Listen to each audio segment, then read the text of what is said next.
Hi everybody, my name is Ida, and if you've read the title of this video, you probably know what I'm gonna talk about. If you follow me on Instagram, you've probably seen me posting these videos from something that looks like a talk show, and that's exactly what it is.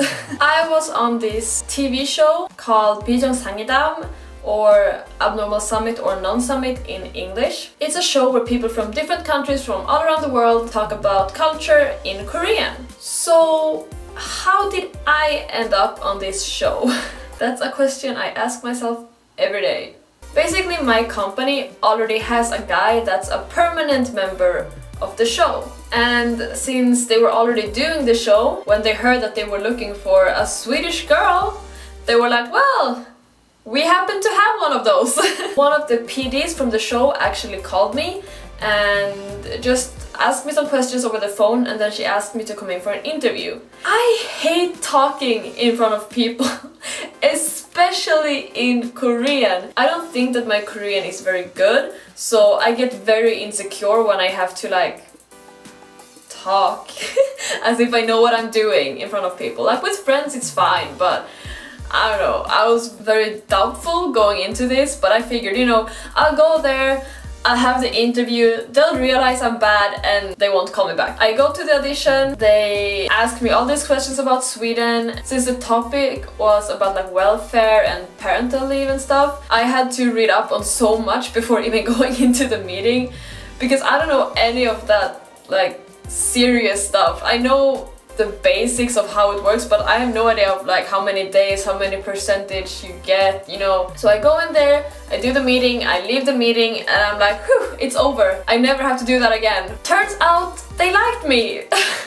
And they called me back 2 hours later and they were like, yeah, you're in the show. And I'm like, yay.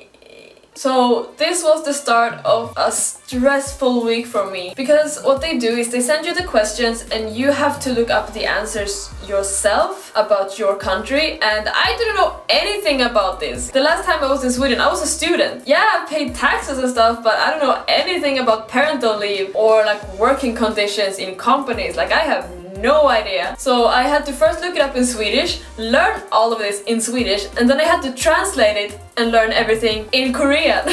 I mean, I guess a positive thing about this was I got to learn so many new words in Korean that I had no idea what they were before doing this. A lot of stress, yes, but also good for my Korean, I guess. It's finally the big day when we're gonna record the show. I am super scared. I have my paper with everything I'm gonna say in front of me. I'm just trying to memorize everything. I'm really bad at memorizing. So we go in to the room where we're shooting. I'm sitting right by the MCs, right next to them, and Alex is as far away as humanly possible in that room. Great. I have no support. I'm all alone. I was really scared. However, everyone was so nice. Once I sat down, the MC started asking me about Sweden, just oh, what is it like? If I ever go to Sweden, where should I go? Stuff like that. It really helped me calm down a little bit, but then just like that, we started filming. Literally, there was no countdown. There was no okay, we're on in 2 minutes. It was just bam, and they started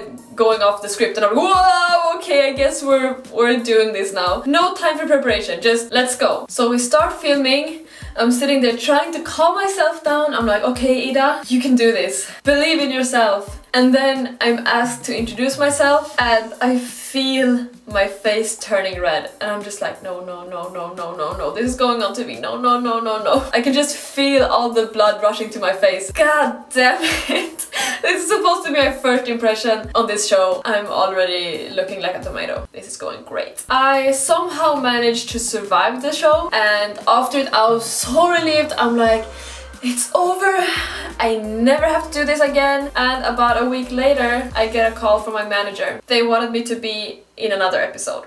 And my first reaction was to just say no, because I was so scared. I was like, it was bad enough the first time. And keep in mind, the first episode hasn't even aired yet. They're gambling a lot, asking me to come back to the show when they don't even know how the first episode will be received by the audience. Maybe they hate me, but they already recorded another episode with me. That's gonna be really awkward.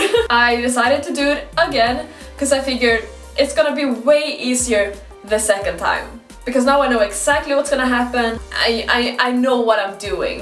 Kinda. Not really. I come back again. It is easier this time. I'm not as scared this time.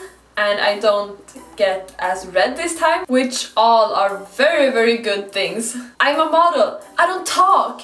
I just shut up and stand there and pose, okay? Speaking isn't my thing. But anyways, again, everyone was super nice. It was a lot more fun the second time. And we'll see what happens next. I've gotten offers for some other shows, but I've turned them down because I honestly don't. It hasn't been shows I would be interested in doing, just personally. We'll see if this was my, I was gonna say one time in the spotlight, but I guess 2 times. I kind of want it to be over, but at the same time, it is a lot of fun and it does help strengthen you as a person, and it also definitely helped improve my Korean, so yeah. We'll see. I'll probably do this show again if they asked, but I don't think they will. So, to all of you guys watching right now, is there any Korean TV show that you would wanna go on, and why? For example, We Got Married, Running Man. Let me know down in the comments, and if you don't know Korean shows, then I guess if there's a show in your country that you would want to go to, but then you have to explain to me what that show is about, because I probably have no idea. Don't forget to comment, like and subscribe, and I will see you in the next video. Bye! But to top that off, I was also the youngest member, and as you may or may not know, in Korea and a lot of other countries there is this hierarchy based on age, which means that you as the youngest member are expected to do certain things or act a certain way or speak a certain way. And due to me not being used to this, that caused a bit of